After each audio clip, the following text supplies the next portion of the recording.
بسم اللہ الرحمن الرحیم۔ اس کہانی کا آغاز آج سے 25 سال پہلے ہوا، جب احمد نے ایک گھر خریدا تھا۔ گھر نہیں بلکہ ایک کھنڈر خریدا تھا۔ ایک کچا سا کمرہ تھا جس کی چار دیواری بھی کچی تھی۔ گھر کی ایک سائیڈ قبرستان تھا۔ گھر اور قبرستان کے بیچ بس ایک 5 فٹ کی گلی تھی۔ احمد کو لوگوں نے منع بھی کیا کہ یہ گھر مت خریدو کیونکہ اس گھر میں جنات کا بسیرا ہے، اور اس گھر کا پہلا مالک اسی گھر میں پراسرار طور پر مردہ پایا گیا تھا۔ علاقے کے پرانے رہائشیوں کا کہنا تھا کہ کسی زمانے میں یہ گھر قبرستان کا حصہ ہوا کرتا تھا، جسے بعد میں ایک گھر بنا دیا گیا، مگر احمد نے کسی کی ایک نہ سنی اور وہ گھر خرید لیا۔ پرانے گھر کو توڑوا کر ایک خوبصورت گھر بنوا لیا۔ احمد کے گھر کی بناوٹ کچھ اس انداز سے تھی کہ ایک کمرہ تکون کی شکل کا تھا، یعنی ایک بڑے کمرے کے 3 کونے تھے جبکہ باقی 2 کمرے عام کمروں کی طرح ہی تھے۔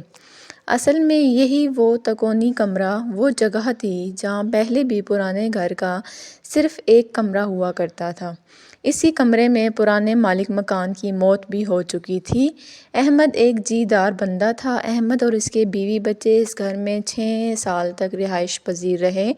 ان کے ساتھ اس گھر میں کیا معاملات پیش آئے یہ آج تک کسی کو نہیں معلوم ہو سکا، کیونکہ کبھی انہوں نے کسی ایسی بات کا ذکر نہیں کیا تھا۔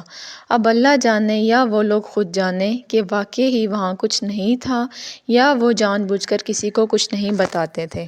وقت اچھا گزر رہا تھا کہ ایک دن اچانک رات کو 12 بجے کے قریب احمد کی طبیعت خراب ہو گئی۔ دل کی دھڑکن بند ہونے لگی، منہ سے جھاگ آنے لگا اور پھر احمد اپنے ہی گھر میں وفات پا گیا۔ اس وقت احمد کی عمر 35 یا 40 کے لگ بھگ ہوگی۔ احمد ایک پڑھا لکھا اور بہت اچھا آدمی تھا۔ اس کی صحت بھی بہت اچھی تھی۔ نوٹ کرنے والی بات یہ ہے کہ احمد کی موت بھی اسی تکونی کمرے میں واقع ہوئی تھی جس میں پہلے مکان مالک کی موت ہوئی تھی۔ اب تو احمد کے خاندان والوں اور ارد گرد کے ہمسایوں کا شک یقین میں بدل گیا کہ اس گھر میں اور خاص کر اس تکونی کمرے میں کوئی بات تو غیر معمولی ضرور ہے۔ احمد کی وفات کے بعد اس کے بیوی بچوں نے وہ گھر چھوڑ دیا۔ گھر چھوڑنے کی وجہ یہ تھی کہ احمد کی بیوی کی جہاں نوکری تھی وہ علاقہ اس گھر سے کچھ دور تھا، اسی لیے انہوں نے نیا گھر بنا لیا اور وہاں شفٹ ہو گئے۔ پرانا گھر کم و بیش 16 سال تک بند رہا۔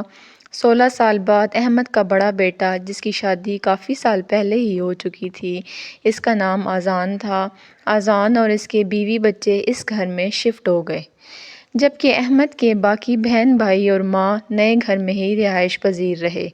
اذان اپنے شہر سے دور نوکری کرتا تھا، اس لیے 2 یا 3 ماہ بعد ہی گھر آتا تھا۔ علی کی بیوی کا نام سلمیٰ تھا۔ جس دن 16 سال بعد پہلی مرتبہ گھر کا دروازہ کھولا گیا تو احمد کا بیٹا اذان اس وقت اپنی جاب پر تھا۔ حالات ہی کچھ ایسے تھے کہ اذان کی بیوی اکیلی اپنے 4 بچوں کے ساتھ اس گھر میں رہنے آئی تھی۔ بچوں کی عمر 2 سال، 5 سال، 7 سال اور 10 سال تھی۔ سلمیٰ نے ایک بات نوٹ کی کہ گھر میں عجیب سی ویرانی تھی، لیکن اب رہنا تو یہیں تھا، چنانچہ اس نے گھر کے کمروں کے تالے کھولنے شروع کیے۔ لیکن جب اس تکونی کمرے کا دروازہ کھولا تو وہاں عجیب ہی منظر تھا۔ دروازے کے بالکل سامنے کمرے کے اندر ایک بہت بڑی چھپکلی بیٹھی ہوئی تھی۔ اس چھپکلی کا سائز عام چھپکلی سے 4 گنا تک بڑا تھا۔ جی یہ چھپکلی ہی تھی، یہی عام چھپکلی جو گھروں میں عام پائی جاتی ہے، لیکن سائز میں اتنی بڑی کہ کسی کو بھی حیرت میں ڈال دے۔ سلمیٰ نے ڈر کے مارے کمرے کا دروازہ واپس بند کر دیا اور کچھ دیر بعد کھولا تو وہ چھپکلی کمرے میں نہیں تھی۔ خیر جیسے کیسے سامان شفٹ کر دیا گیا اور دن گزرنے لگے، مگر وہ چھپکلی بھی اکثر گھر میں ہی نظر آ جایا کرتی تھی۔ پھر آہستہ آہستہ یہ ایک معمول کی بات ہو گئی۔ سلمیٰ کو گھر میں کچھ غیر معمولی حرکات واضح محسوس ہونے لگی تھیں، مگر اس نے وہم سمجھ کر ٹال دیا کیونکہ اب رہنا تو اسی گھر میں ہی تھا۔ کچھ دن بعد جب اذان جاب سے واپس آیا تو اس نے گھر کی مرمت کرائی اور کچھ دن گھر رہ کر واپس چلا گیا۔ سلمیٰ نے بازار سے پھولوں کے بہت سارے پودے خریدے اور گھر میں لگا دیے۔ ان پودوں میں ایک پودا رات کی رانی کا تھا، اس پر رات کے وقت پھول کھلتے ہیں۔ اب سلمیٰ کو اس گھر میں رہتے ہوئے 1 مہینہ ہو چکا تھا اور حالت مزید خراب ہوتے جا رہے تھے۔ اکثر اوقات گھر میں کسی کے کچھ بڑبڑانے کی آواز آنے لگی تھی، پھر آہستہ آہستہ واضح جملے سنائی دینے لگے۔ یہ جملے اسی تکونی کمرے سے سنائی دیتے تھے، پھر اسے کچھ ہیولے اس گھر میں نظر آنے لگے۔ اس کے بعد اسے معلوم ہوا کہ اس گھر میں جنات کی پوری فیملی آباد ہے۔ جنات کی فیملی میں ٹوٹل 5 لوگ تھے، 1 خاوند، اس کی 2 بیویاں اور 2 بچے۔ یہ جنات عیسائی مذہب کے تھے، جن کی بڑی بیوی بہت ہی غصہ والی اور بد مزاج تھی۔ یہ جنات سلمیٰ کو انسانی روپ میں نظر آتے تھے، بالکل انسان جیسے تھے۔ سلمیٰ کے مطابق یہ فیملی اس تکونی کمرے میں رہائش پذیر تھی۔ کمرے میں ایک چارپائی بھی پڑی رہتی تھی اور اس کے علاوہ بھی کچھ سامان اس کمرے میں موجود تھا۔ سلمیٰ جب بھی کسی کام سے اس کمرے میں جاتی تھی، جن غصہ کرتے اور اسے ڈانٹتے کہ تم لوگ اس گھر میں کیوں آئے ہو، یہ ہمارا گھر ہے، یہاں سے چلے جاؤ ورنہ نقصان اٹھاؤ گے۔ سلمیٰ کو اب ان کی عادت سی ہو گئی تھی۔ وہ سمجھتی تھی کہ یہ جن ایسے ہی دھمکیاں دیتے رہیں گے، لیکن اسے معلوم ہی نہیں تھا کہ اب بہت کچھ ہی برا ہونے والا ہے۔ اس گھر میں رہتے ہوئے سلمیٰ کو 2 سے 3 مہینے ہو چکے تھے۔ ایک دن اس نے یہ بات نوٹ کی کہ اس کا چھوٹا بیٹا، جس کی عمر 2.5 یا 3 سال تھی، ہر وقت تکونی کمرے میں بیٹھا کھیلتا رہتا تھا۔ اس نے اپنے چھوٹے بیٹے کو منع کیا کہ اس کمرے میں مت کھیلا کرو، لیکن آپ کو معلوم ہے کہ بچے کسی کی بات نہیں سنتے، بس اپنے دل کی کرتے ہیں۔ کچھ دن بعد سلمیٰ کے چھوٹے بیٹے کی طبیعت بہت خراب رہنے لگی۔ وہ سمجھی شاید معمول کا بخار ہے اور ٹھیک ہو جائے گا، لیکن بہت علاج کرنے کے باوجود بھی بچہ ٹھیک نہیں ہو رہا تھا۔ آخر کار سلمیٰ نے اپنی بہن سے بات کی اور اسے سارے معاملے کے بارے میں بتا دیا۔ سلمیٰ کی بہن ایک دیندار خاتون تھی۔ اس نے سلمیٰ کو کہا کہ تم ایک کام کرو اور جنوں کے ساتھ معاہدہ کر لو، پھر سب کچھ ٹھیک ہو جائے گا۔ اس نے سلمیٰ کو کہا کہ تم جنوں سے بات کرو اور انہیں کہو کہ تم ہمیں تنگ نہ کرنا، ہم تمہیں تنگ نہیں کریں گے۔ سلمیٰ نے بالکل ایسا ہی کیا اور جنوں کو کہا کہ ہماری مجبوری ہے اس گھر میں رہنا، میرے پاس کوئی دوسرا ٹھکانہ نہیں ہے، اسی لیے ہم اس گھر میں رہنے پر مجبور ہیں۔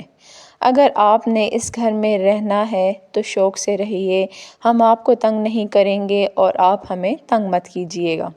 میرے چھوٹے بچے ہیں، میں انہیں لے کر کہاں جاؤں اب؟